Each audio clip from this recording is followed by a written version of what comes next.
गुरु भक्ति योग। इस कलयुग में आत्म साक्षात्कारी सद्गुरु की भक्ति के द्वारा ही ईश्वर साक्षात्कार करना है।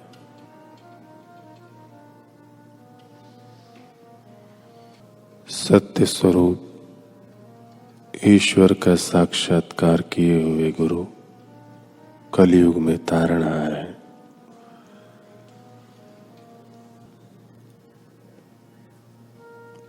गुरु से दीक्षा प्राप्त हो जाए,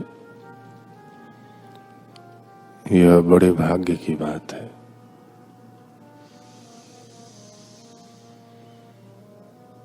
मंत्र चैतन्य यानी मंत्र की गूढ़ शक्ति गुरु की दीक्षा के द्वारा ही जागृत होती है।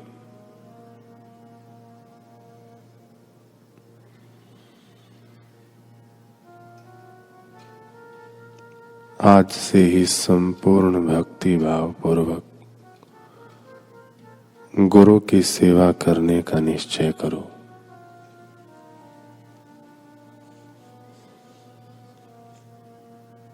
आध्यात्मिकता की खान के समान गुरु की सहाय के बिना आध्यात्मिक प्रगति संभव नहीं है।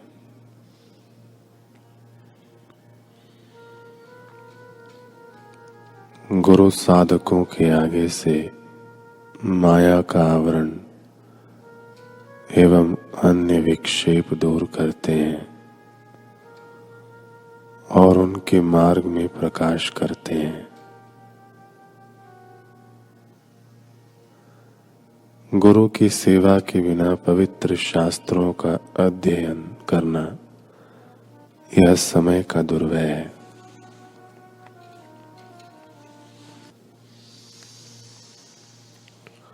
संसार बंधन से मुक्त होने का उपाय है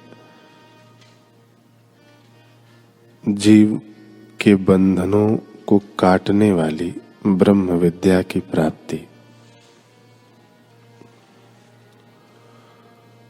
वह ब्रह्म विद्या हमें किस प्रकार प्राप्त हो सकती है, इसका वर्णन करते हुए भगवान श्री कृष्ण अपने प्यारे भक्त उद्धव से कहते हैं,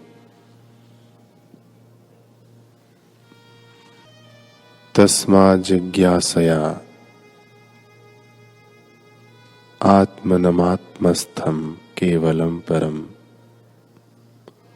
संगम्य निरसेदेत।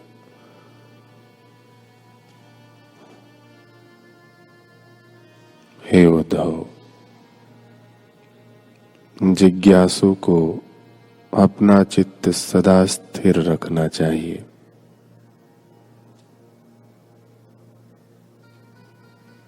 जिससे सत्य असत्य विभाग द्वारा विवेक जागृत होता है।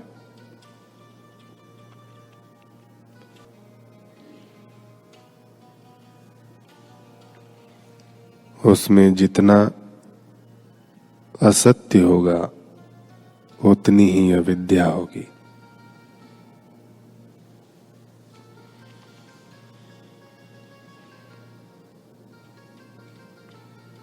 उसके कारण ही जीव को नितांत पीड़ा होती है।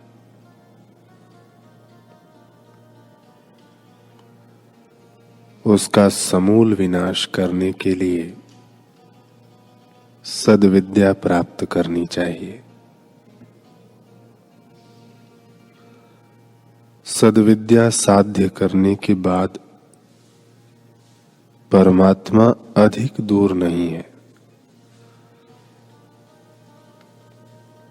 वह अपने स्थान पर इसी देह में भरा है।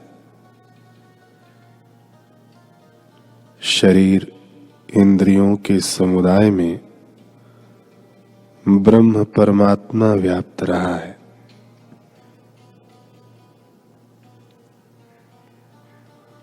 किंतु व्याप्त होते हुए भी वह अलिप्त और अपने स्वभाव के अनुसार मुक्त रहता है। सद्विद्या को साध कर आत्मानुसंधान करके साधक को दोनों देहों का निराकरण कर लेना चाहिए। स्थूल देह नश्वर होने के कारण मिथ्या ही होती है और सूक्ष्म देह वासनामय कल्पित है।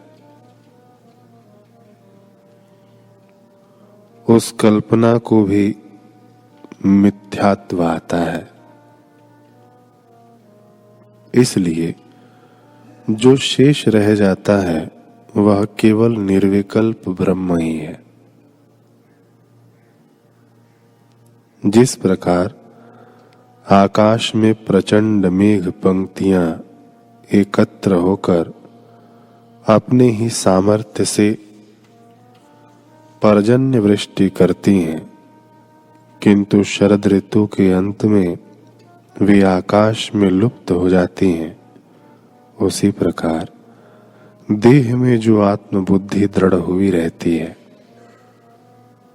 वह विवेक का उदय होते ही नष्ट हो जाती है। जुगनू के प्रकाश की ज्योति सूर्य को कैसे दिखाई देगी, उसी प्रकार ब्रह्म विद्या का उदय होने पर देह की सत्यता कैसे टिक पाएगी। रस्सी की जगह सांप का जो भ्रम हुआ था उसकी सत्यता मालूम होने पर सांप का भ्रम समाप्त हुआ और वह रस्सी के रूप में ही शेष रहा।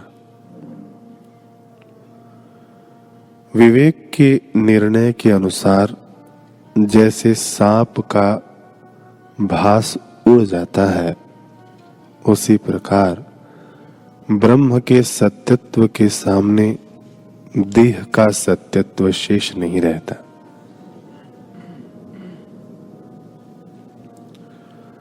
नरदेह का आश्रय लेकर ब्रह्म विद्या का विकास होता है। उसका जन्म स्थान देह है। उसी का निर्मूलन वह कैसे करेगी। उद्धव, इस प्रकार की शंका शायद तुम्हारे मन में आएगी, तो उसके समाधान के लिए तुम्हें अग्नि की उत्पत्ति का दृष्टांत सुनाता हूं। दो लकड़ियों को एक दूसरे पर रगड़कर अग्नि उत्पन्न की जाए तो वह उन लकड़ियों को ही जला देती है और अग्नि के रूप में प्रज्वलित होती है।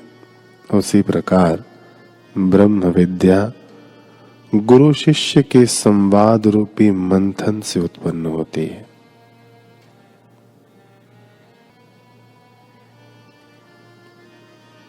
गुरु का उपदेश मथनी है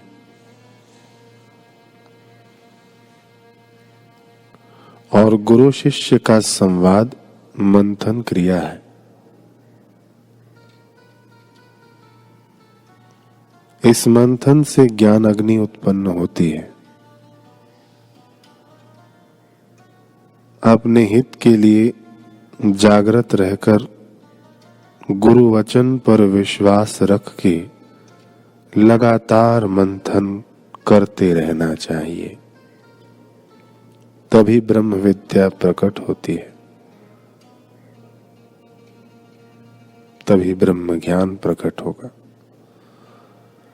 आत्मज्ञान से आत्म सुख प्राप्त होते ही ज्ञाता ज्ञान ज्ञेय आदि का अस्तित्व ही नहीं रह जाता। आत्मज्ञान से संसार दुख का विलय होकर आत्म सुख का लाभ होता है और आत्म सुख में माया के गुण दोषों का पूरी तरह विनाश हो जाता है। तो ब्रह्म विद्या के जिज्ञासु को